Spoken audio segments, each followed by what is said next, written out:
اعوذ باللہ من الشیطان الرجیم بسم اللہ الرحمن الرحیم۔ السلام علیکم۔ آج کی اس ویڈیو میں ہم یہ جاننے کی کوشش کریں گے کہ قوم فرعون نے فرعون کی لاش کو کیسے دریافت کیا اور اس کو کیسے محفوظ کیا، جو کہ آج تک ہمارے لیے عبرت کے نشان کے طور پر موجود ہے۔ سمندر نے اللہ کے حکم سے فرعون کی لاش کو باہر پھینک دیا تھا، جبکہ اس کے ساتھ ڈوبنے والے اس کے ساتھی، ان کا نام و نشان تک ختم ہو گیا۔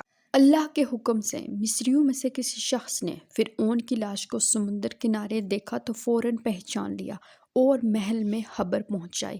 دربار کے لوگوں نے فرعون کی لاش کو سمندر کنارے سے اٹھایا اور درباریوں نے مصالے لگا کر اسے پوری شان اور اعزاز کے ساتھ تابوت میں رکھ کر اس کی لاش کو محفوظ کر دیا۔ فرعون کی لاش کو محفوظ کرتے وقت درباری ایک بات بھول گئے جو کہ ان کی غلطی کا سبب بنی۔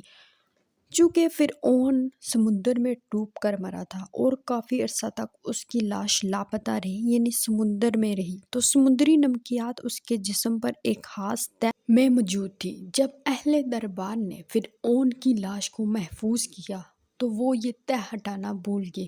یوں اہل دربار نے سمندری نمکیات کے ساتھ فرعون کی لاش کو مصالے لگا کر محفوظ کر دیا۔ یوں وقت بہت تیزی سے گزرتا گیا اور اس درمیان زمین اور آسمان نے کئی نشیب و فراز دیکھے، اور اس عمل میں بہت سے راز زمین اور آسمان میں دفن ہو گئے۔ سب کچھ چھپ گیا، حتیٰ کہ فرعون کی محفوظ شدہ لاشیں بھی زمین کے کہیں گمنام حصے میں دفن رہ گئیں۔ ان کے نام بس کتابوں اور ان کی تعمیرات اور لوگوں کے ذہنوں میں کسی ہلکی، کہیں دبی، کہیں ہولناک صورت میں زندہ رہ گئے۔ اور اس واقعے کے تقریباً 2000 سال بعد اس دنیا میں اللہ کے آخری نبی، اس کائنات کا حسن، کل کائنات کی محسن انسانیت اور ہمارے نبی پاک حضرت محمد صلی اللہ علیہ وآلہ وسلم تشریف لائے۔ ان پر نازل ہونے والی آخری کتاب قرآن پاک میں فرعونوں کے قصے بہت تفصیل سے بیان ہیں۔ قرآن پاک میں فرعون کا قصہ، اس کا خدائی کا دعویٰ اور پھر اس کا سمندر میں غرق ہونا اور اس کا جسم محفوظ کرنے کی آیات قرآن پاک میں موجود ہیں، جس کی سچائی پر اہل ایمان کا کامل یقین تو تھا، مگر کوئی بھی اس اشارے کو سمجھنے سے قاصر تھا کہ یہ کس طرف اشارہ ہے۔ کیا حقیقتاً فرعون کا جسم موجود ہے، یا فرعون کو سمندر میں غرق کر کے اس کو عبرت کا انجام بنانے کی طرف اشارہ کیا گیا ہے؟ مگر پھر اس خدائی کا دعویٰ کرنے والے کی لاش کہاں محفوظ ہے؟ اس حقیقت سے پردہ 1871 میں مصر کے ایک شہر الغونیہ سے تعلق رکھنے والے ایک بہت ہی غریب معمولی عام سے چور احمد عبد الرسول کی صورت میں دنیا کے سامنے آشکار کیا گیا۔ احمد عبد الرسول ایک عام چور تھا جو کہ سونا بیچ کر اپنی زندگی گزر بسر کرتا تھا۔ ایک دن وہ دریائے نیل کے کنارے کے قریب کچھ کھود رہا تھا۔ چونکہ اسے اپنے کسی خفیہ ذرائع سے معلوم ہوا تھا کہ یہاں پہ فرعونوں کے تابوت رکھے گئے ہیں، اس وجہ سے وہ وہاں پہ کھدائی میں مصروف تھا کہ لوگوں نے اس کو دیکھ لیا اور ان لوگوں نے اس کو پولیس کے حوالے کر دیا۔ بعد ازاں جب لوگوں نے متجسس ہو کر اس جگہ کی کھدائی کرنا شروع کی کہ یہ راستہ کس طرف جاتا ہے آخر کو، اور ایک چور اس جگہ کی کھدائی کیوں کر رہا تھا، تو وہ راستہ ان کو فرعونوں کے تابوت کی طرف لے گیا۔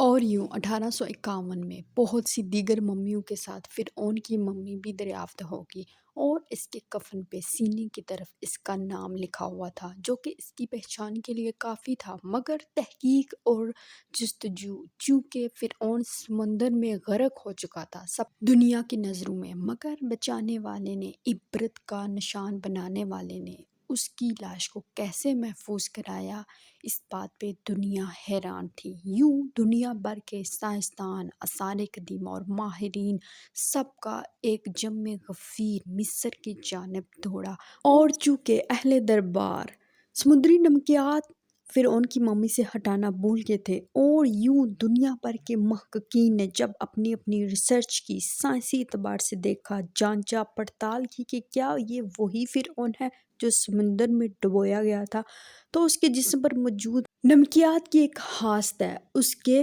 تصدیقی دلیل کی ایک وجہ بنی، اور یوں دنیا یہ ماننے پر مجبور ہو گئی کہ بلا شبہ یہ وہی فرعون ہے جو سمندر میں ڈبو کے ہلاک ہوا اور عبرت کا نشان بنا تھا۔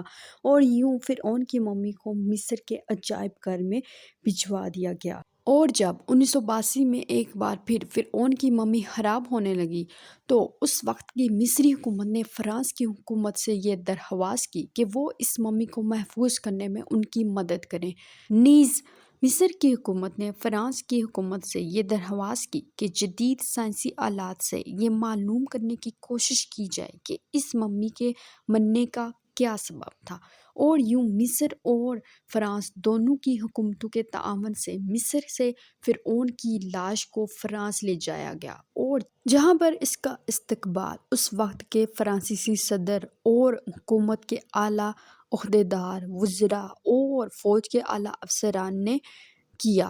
فوجی دستوں نے فرعون کے تابوت کو سلامی پیش کی، اور یوں فرعون کے تابوت کا استقبال کسی وقت کے عظیم بادشاہ کے طور پر کیا گیا۔ اور اس کے بعد فرعون کے تابوت کو ڈاکٹروں کی ماہر ٹیم کے حوالے کیا گیا۔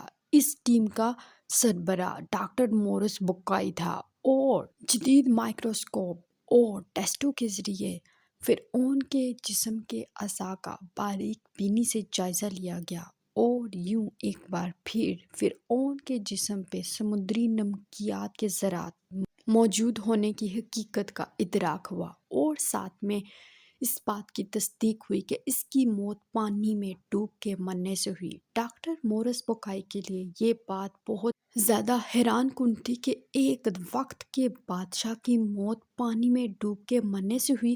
اسے اس بارے میں مزید معلوم کرنے کی جستجو ہوئی۔ وہ اس بارے میں اتنا متجسس ہوا کہ اس کو بتایا گیا کہ اس تابوت کے متعلق معلومات مسلمانوں کے نبی حضرت محمد صلی اللہ علیہ وسلم پر اتاری گئی آخری کتاب یعنی کہ قرآن پاک میں درج ہے۔ ڈاکٹر مورس بخوبی یہ جانتا تھا کہ اس ممی کو ایک اسلامی ملک سے یہاں لایا گیا تھا، لہٰذا اس نے اپنا رخ مصر کی جانب کیا اور وہاں پہ اپنے ہم منصب ایک سائنسدان سے ملا۔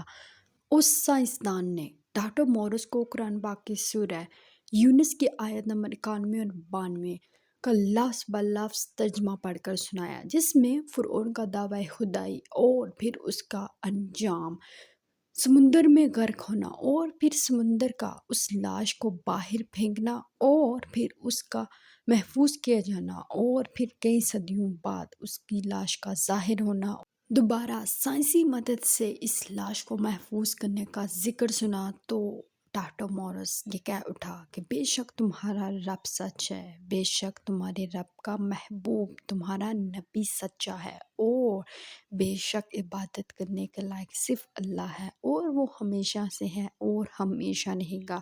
اور وہ کلمہ پڑھ کر مسلمان ہو گیا۔